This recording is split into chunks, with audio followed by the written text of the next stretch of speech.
Okey, Assalamualaikum warahmatullahi wabarakatuh kepada kelas PAD240 Group 3C. So hari ini kita akan melihat ataupun sama-sama sharing lah, okey.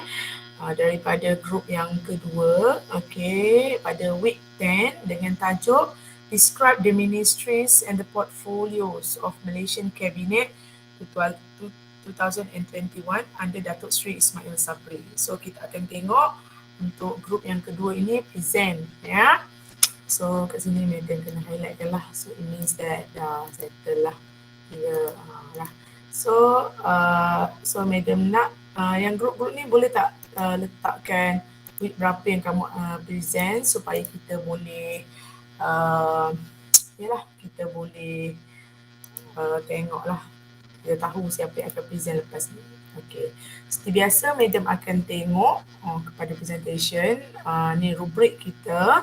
Suka untuk madam ingatkan yang sebelum presentation bermula, kamu dikehendaki untuk orang kata mengisi terlebih dahulu form ni supaya senang madam nak letak markah. So seperti mana yang kita tahu, presentation akan dilakukan secara online. Jadi bila secara online tu maksudnya akan dinilai dari segi video lah. Okey, untuk yang macam yang lepas-lepas macam madam ada cakap, presentation kita adalah video yang record. So madam harapkan kamu semua boleh record video dan edit lah. Okey.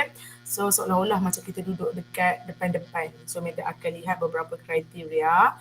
So ini kriteria yang ada. Madam akan tengok dari segi introduction, and then madam akan tengok dari segi key concepts, and then madam akan tengok dari segi transitions. Transitions ni maksudnya macam next, and then how you conclude your presentation, and then a general ataupun overall online presentation lah. Suka juga untuk madam ingatkan bahawa selepas seminggu presentation, hendaklah kamu mengupload dalam Google Drive kita your report lah. Okay, so in report juga ada 5 criteria. Dalam kereta, dalam beg mama. Tengok.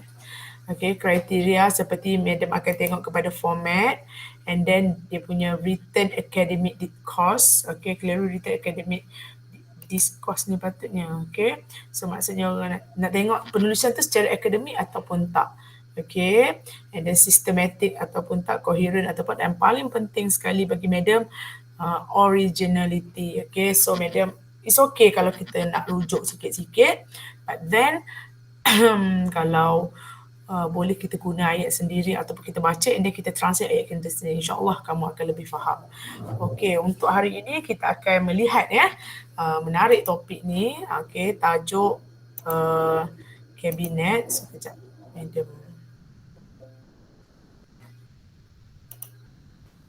Okey.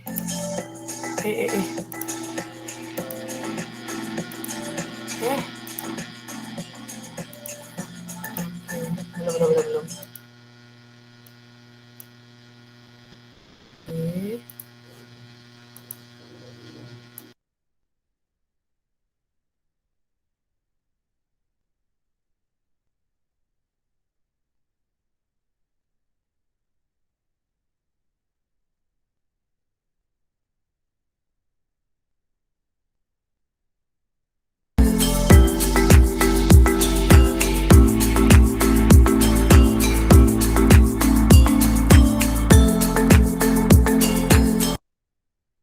Assalamualaikum and hi.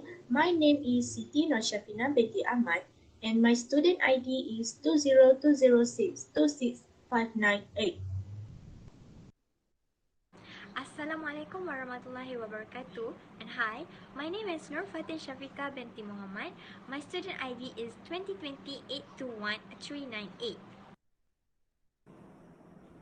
Hi, my name is Siti Nur Najwa binti Shuhaimi. My student ID is 2020849638. Assalamualaikum and hi, my name is Nur Husna binti Abdullah.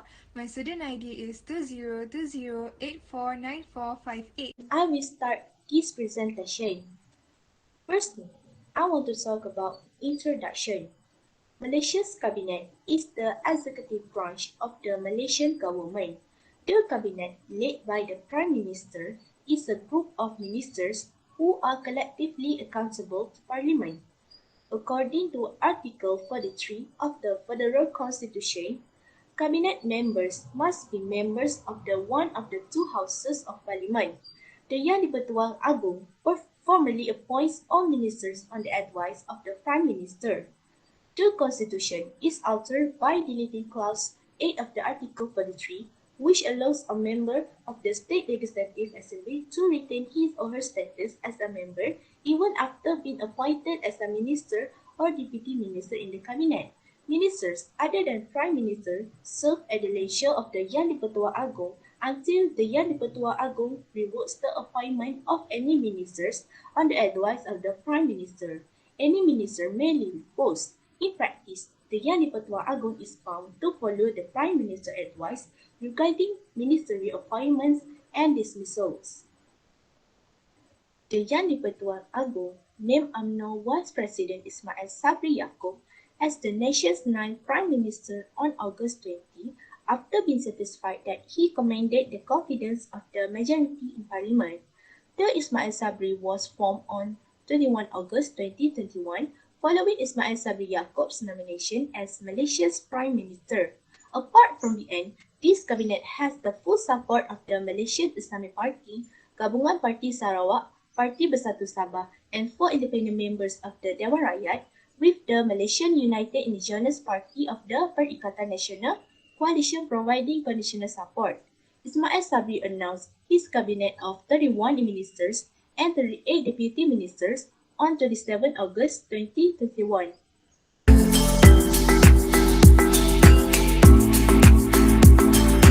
So firstly, Ministry of Human Resources. This minister that led by YB Datuk Seri M. Saravanan and Deputy Minister YB Datuk Haji Awang bin Hashim, with the vision of the ministry is to be a leader in the human resource development and management of the country, and the mission are to develop the competent, productive, and also responsive human capital in the labour market to make sure the national productivity increase. The responsibility of this ministry are to make sure the update and the implementation of labour policies and law to create an efficient and productive workforce with a good work ethics and implement the occupational safety and health policies for a healthy and safe work environment. Next, they need to monitor the development and facilitate the movement of trade unions to bring benefits to the nation. Then, they have to manage the international relation in labor management, technical operation, and related issues in human resource development in order to maintain the administration for the government. There are few agencies that collab with this ministry. Some of the agencies are National Institute of Occupational Safety and Health, and also Human Resource Development Fund and Talent Corporation Malaysia Berhad. The Ministry of Human Resource also provide a few online services for the citizens in Malaysia, like My Future Jobs, to help those who didn't get any jobs to apply and work with a lot of companies and career fields. Next, Ministry of Health in Malaysia are led by YB Tuan Khairi Jamaluddin bin Abu Bakar as a Ministry of Health, YB Datuk Dr. Haji Nur Azmi bin Ghazali as a Deputy Minister of Health, YB Datuk Aaron Agor Dagang as a Second Deputy Minister of Health, and Datuk Muhammad Shafiq bin Abdullah as a Secretary of the Minister of Health.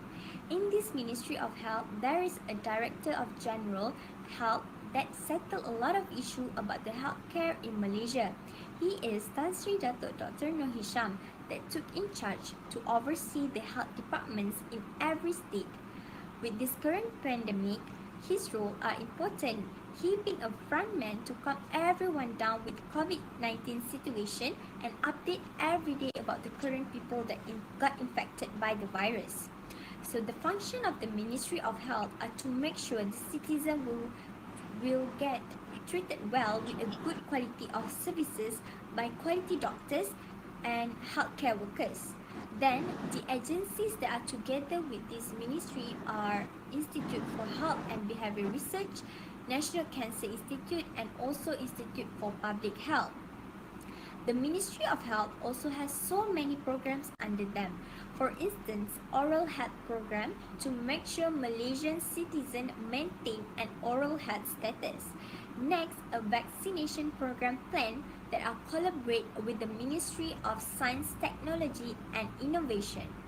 A vaccination plan, and they built a vaccination center team to make sure all eligible citizens to get vaccinated in order to protect each other and prevent from getting the virus and spreading it. Thirdly, Ministry of Finance are led by YB Senator Tengku Datuk Seri Utama Zafrul Tengku Abdul Aziz that are assisted by Deputy Minister YB Tuan Muhammad Shahar Abdullah and Second Deputy Minister YB Tuan Haji Yamani Hafiz Musa. This Ministry of Finance has a main vision where they want to lead the authority that enables finance and economic development with the good outcomes so that the country can have sustainable growth and bring prosperity to the people and the country. The main responsible of the Ministry of Finance is to ensure the economic policy of the nation and prepare the Malaysian federal budget every year. This budget is being represented annually by the government that governs Malaysia at that time. These are presented in the parliament to identify the government revenue, spending, and also the estimated economic growth for the upcoming year. For instance, for the 2022 budget, there are more than 330 billion will be allocated. For the public health care, there is 32.4 billion will be allocated to the Ministry of Health to overcome the COVID-19 issues and also buy the health equipment and also medical supply. The Ministry of Finance has a few plans and programs under them to help the unfortunate groups of citizens in Malaysia during this pandemic. For the budget 2022, they came up with the Bantuan Keluarga Malaysia, where it is allocated to the household, single parents, senior citizen and also singles citizen. The total amount of the budget that is allocated in this package is 8.2 billion ringgit with almost 6.6 million recipients. To continue, the fourth main ministry in Malaysia is Ministry of Home Affairs. It was directed by YB Datuk Seri Hamzah Zainuddin and was supported by Deputy Minister who known as YB Datuk Seri Dr. Ismail Muhammad Said and YB Datuk Jonathan Yassin. The roles of this ministry is to maintain safety and public order as a way to counter any threat, also enforce internal security. Next, it also manages the affairs of immigration and foreign workers such as travel documents, appropriate passes to foreigners residing in the country. Lastly, to control the borders in a way to strengthen the crisis of our country. There are some agencies under this ministry such as Royal Malaysian Police, Immigration Department of Malaysia, Malaysian Parental Corps Department or can be known as RELA, and also National Anti-Drug Agency. Next is Ministry of Education. The minister is Datuk Dr. Razi Jidin and he was supported by Deputy Minister YB Datuk Dr. Ma Hang Soon and YB Datuk Muhammad Alami. The vision of this ministry are quality education begets learn individual for a prosperous nation. In accordance with their missions is to upholding a quality education system that develops individuals to their full potential and fulfill the aspirations of the nation. One of the roles of this ministry is to provide equal access to all Malaysian citizens in terms of education and to make a students able to form a highly skilled, knowledgeable and united. There's a lot of initiative for the students that has been launched by this ministry, such as Pengurusan Asrama Harian, which aim to produce a student who excel in the intellectual aspects of curriculum and co-curriculum. Moreover, is called SPBT or known as Scheme Pinjaman Buku Teks is the serve to alleviate the financial burden by unprivileged family to ensure that the student will not drop out their schooling. Lastly is the Ministry of Communication and Multimedia, and it was in charge by YB Tan Sri Datuk Sri Panglima Haji Anwar Musa with the help of Deputy Minister which is YB Datuk Zahidi Zainul Abidin. The core of this ministry are to strengthen a reliable, affordable, quality and accessible telecommunication infrastructure, to expand the dissemination of national information and to create digital economy towards progress. Many programs that have been held by this ministry, such as having a collaboration with Maxis to launch a mobile application called Maxis E-Class, which offers the new digital learning experience for the students. It offers a lot of content regarding simple learning that can be easily accessed not just for a student, but also for teachers and parents. Furthermore, for our local entrepreneur, this ministry have created one platform called Saya Digital Keluarga Malaysia to provide skills among them, as well as e-commerce platform to expand the market of their products. Last but not least, they also did a COVID-19 awareness campaign throughout their agency, such as bernama NRTM in way to explain on the SOPs appliances for the interest of the public.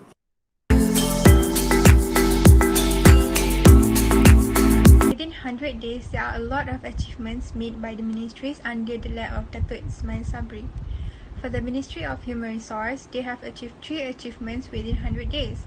One of the agencies under the Ministry of Human Resource is Jabatan Tenaga Manusia, or also known as the Manpower Department that focuses on providing skill training program in the country. First, they have organized a free local skills course at 32 GTM Training Institute. This program has achieved its main objective, which is to provide local skills training for those who are still searching for a job and also for those who have lost their job, especially due to the pandemic. This program has successfully received 245 participation, more than its actual target. Next, they also have conducted a free occupational safety and health induction. This has financially helped the graduates and the students, especially for those who are in the specific fields such as oil and gas, telecommunication, manufacturing and maintenance work that requires NIO safety passport.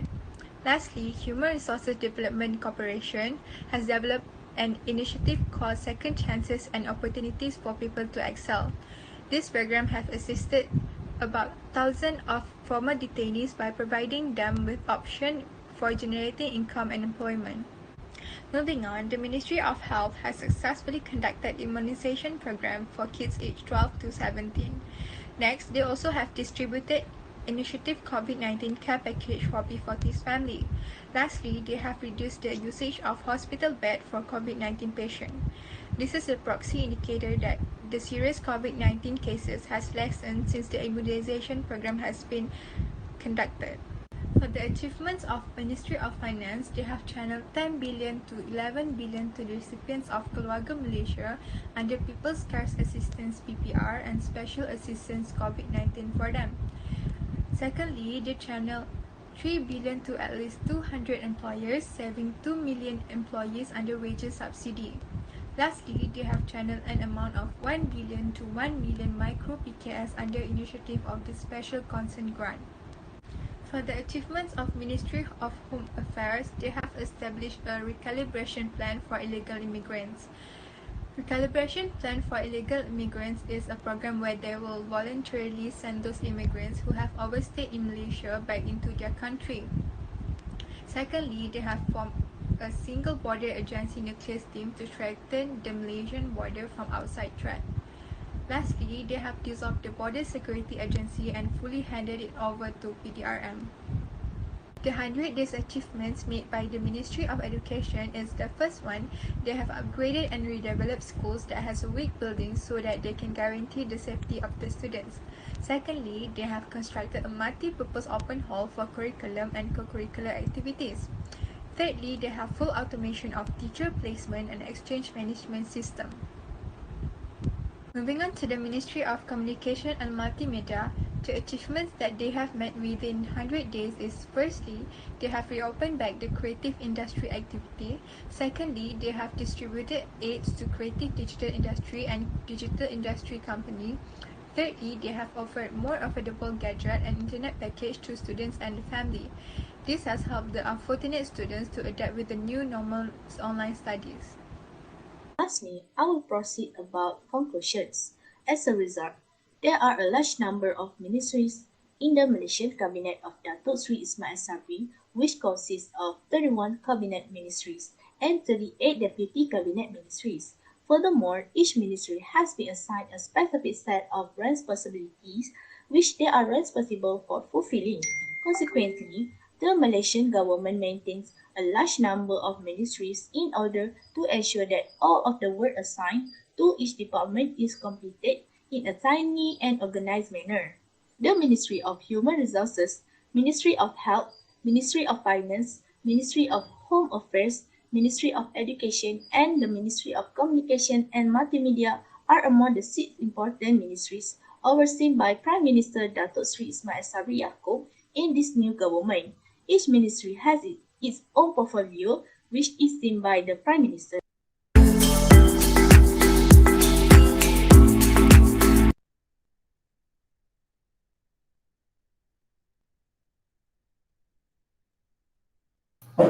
Okey, terima kasih kepada grup Ministry Cabinet, Cabinet Ministries. Alright, so comment madam, macam dia tengok presentation tu, it looks very professional. Sangat kemas. Sangat kemas dan sangat-sangat macam professional lah. Okay, dia kemas, clear. Baik kita ada macam, sebab tapi ada satu ruang tu kita rasa macam panjangnya explanation dan explanation itu macam tak bertulis. Jadi kita mula start untuk drag the attention tu lah. Attention. Ya, kejap. Attention tu macam orang kata terni lah. And then video tu agak lama lah. Tapi overall bagi Madam okay. The pronunciation of the speaker tu macam okay. Madam puas hati dengan pronunciation. And then Madam puas hati dengan dia punya professional look of the ni lah. Cuma orang kata jangan panjang sangat. Jangan panjang sangat dan jangan orang kata kan buat point tu 3 je tapi banyak lagi elaboration lain. Kalau elaboration lain tu ada sedikit-sedikit macam point-point yang kita boleh baca, mungkin kita akan lebih fokus lah. Okay, tahniahlah Madam ucapkan kepada grup ni lah, grup yang kedua ni lah. Okay, so kalau Madam nak bagi markah, okay, so Madam boleh markah sekarang. Yalah, sekejap. In terms of introduction, maybe Madam boleh bagi 4. Sekejap. And then a key concept, very good. Okay. Transitions pun very good. Conclusion pun very good. Okay, secara generalnya Madam boleh katakan very good lah. Okay. So this group score 24 out of 25 lah. So tahniah Madam ucapkan sebabnya memang kita nampak lah the hard work of the group. Okay, dalam buat presentation ni. Okay, tahniah Madam ucapkan. Dengar ke Madam cakap ni? Dengar madam, thank you. Okay, so untuk ni boleh dah hantar apa orang kata, hantar assignment lah. Yang lain ada hantar tak assignment? Marks for group strength analysis. Okay, Dewan Rakyat dah hantar. Dah hantar apa? Belum lagi. Yang di Pertuan Agong dah hantar ke? Okay, alhamdulillah dah hantar. Ya. Yeah. Tinggi. Sorry Itulah. Alright. Okay, so Madam nak tengok. Mungkinlah Madam rasa bila agaknya kita nak buat midterm test ni? Ni dah minggu ke-10. Okay, sekarang ni semua dah belajar sampai chapter 6 ke? Chapter 6 ke kelas? 5, 6, 7, 14, 21, 22, 23, 24. Berapa orang grup ni? Grup 3C berapa orang? Grup 3C. Berapa orang semua? 26 orang, Madam. 26 orang? Ya ke?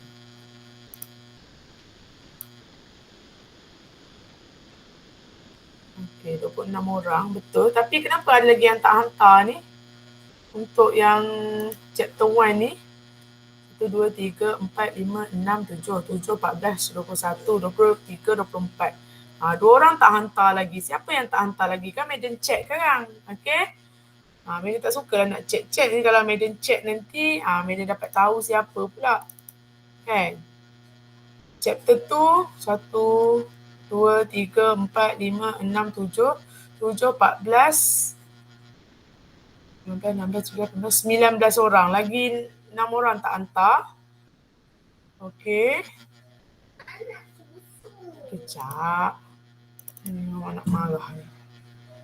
Yang ni, 1, 2, 3, 4, 5, 6, 7.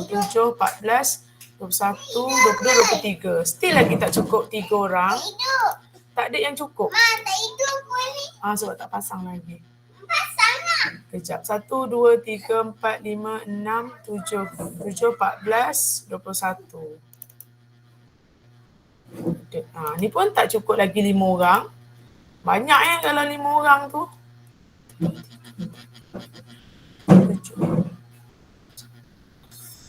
1, 5 orang. Chapter 5. Tak pasang ni. 12 orang sahaja yang hantar. And then chapter 6.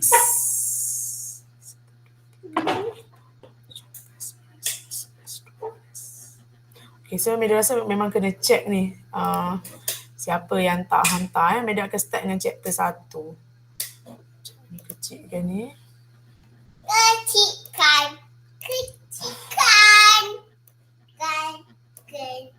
Bukan. Kenapa lah tak hantar? Kenapa suruh hantar? Buat ABC je kot. A, B, C, D, E, F, G. And then Google Drive.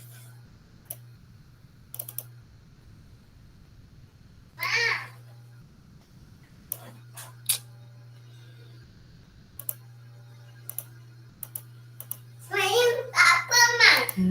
Ni untuk apa? Dah. Ni untuk apa, Ma?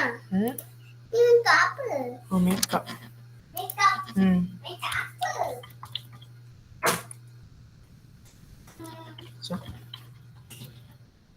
Apa tak hantar Madam tunggu ni sebab kita akan simpan and then dah habis semua presentation. Kita akan ni lah. Orang kata kita akan semak lah. So bila tak hantar macam ni, Mandy sakit jiwa lah.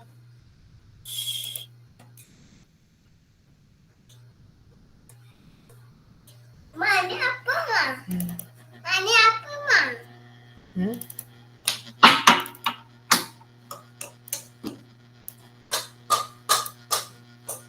Ahmad Zaini. Okey, dan Atikah Syazwina. Ada. Fatin Nadia. Ada. Muaz Ashraf. Muaz Ashraf chapter 1.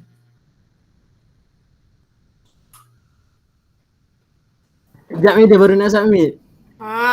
Jumpa Siap dah. Muaz Ashraf. Tak hantar. Amirul Zulfikar. Amirul Zulfikar. Madam, saya lagi seorang tak hantar. Baru nak mengaku bila orang check. Madam bengang lah ni. Darwisi. Hantar. Idham bin Muhammad Zaini. Idham hantar. Nordini Syazwana. Nordini, ni chapter 1 ya. Benda yang sepatutnya lama dah. Okay, Dini dah hantar. Hanim Sofia. Ni apa? Makeup mama. Hanim Sofia ada. Nur Ain Atirah. Nu'ain Atirah. Nu'ain Atirah hantar ke? Chapter 1. Macam mana buat Ain Atirah ada hantar ke? Ain Atirah. Dah hantar dah madam, ada nama dia. Mana ni? Mana ni? Ain Atirah, okey ada. Nur Ain Suraya. Nur Ain Suraya, okey hantar. Nur Fatin Syafika,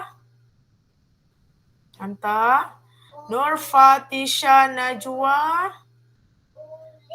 Nur Fatisha Najwa. Nur Fatisha tak hantar lagi Dah hantar dah madam. Mana? Nur Fatisha. Mana? Tu bawah Maisara. Bawah Maisara. Mana? Okey. mana susu? Nurhani Suraya. Kejap, Mama takut ni. Nurhani Suraya dah hantar belum? Hani Suraya. Hani Suraya. Hani Suraya. Dah juga madam.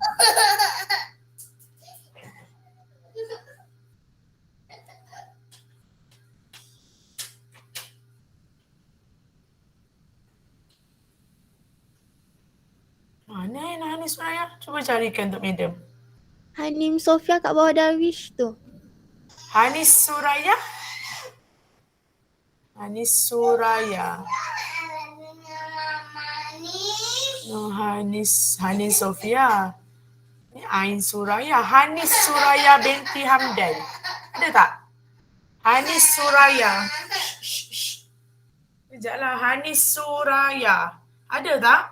Hani Suraya. Hani Suraya binti Hamdan. Tak hantar lagi Nur Maisara. Hantar. Nur Samihah binti Razali. Samihah dah hantar ke? Samihah. Dah juga madam. Ha? Samiha dah submit dah. Nur Samihah. Mana kamu yang tak nampak? Ni dah. Nurain binti Asman dah. Nurin Husna. Nurin Husna dah hantar belum? Belum tadi madam saya cakap. Belum. Hantar segera Nurin Natasha dah. Nurin Natasha sampai hantar 2. Nur Nikman Hisham dah. Putri Nur Alisha dah. Siti Aisyah Ismail dah. Siti Nur Syafina dah. Siti Nur Najwa dah. Siti Zuliana dah. Wan Sumayyah dah. So kita ada 26, 1, 2, 3, 4, 5, 6, 7, 8, 9, 10, 11, 12, 13, 14, 15, 16, 17, 18, 19, 21, 22, 23, 24. Okey, 2 orang tak hantar lagi. Bila nak hantar ni 2 orang ni? Bila nak hantar ni? Hantar segera 2 orang Okey, madam. Bila nak hantar? Nak hantar sekarang. Dah lama dah Ya, chapter. nak upload dah ni. Ni akan tengok chapter 2 pula. Chapter 2 ada berapa? 1, 2, 3, 4, 5, 6, 7, 8, 9, 10, 11, 12, 13, 14, 15, 16, 17, 18, 19, 20. Lagi ramai tak hantar. Ni akan tengok. Ahmad Zaini. Tak hantar juga Ahmad Zaini. Tak hantar yang ni. Hantar madam. Mana? Kak Adam Hakim. Okay, so 2.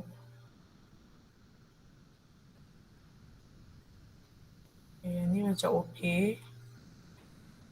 Atikah Syazmina, hantar. Fatin Nadia, hantar. Muaz Ashraf. Muaz chapter 2 pun tak hantar. Sekejap. Boleh tak madam tengok muka Muaz Ashraf sekarang? Kejap, madam. Madam nak tengok muka Muaz sekarang. Dia ada pin dah di tengah ni. Ada, madam, ada.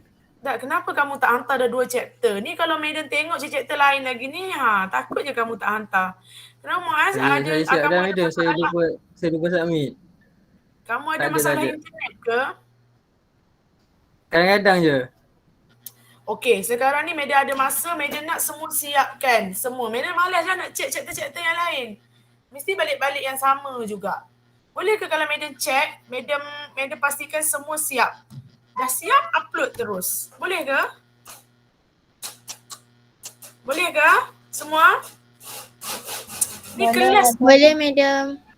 pun ada Boleh, 5 orang tak madam. datang. Kenapa 5 orang tak datang ni? Ke duk KL, banjir, Shah Alam.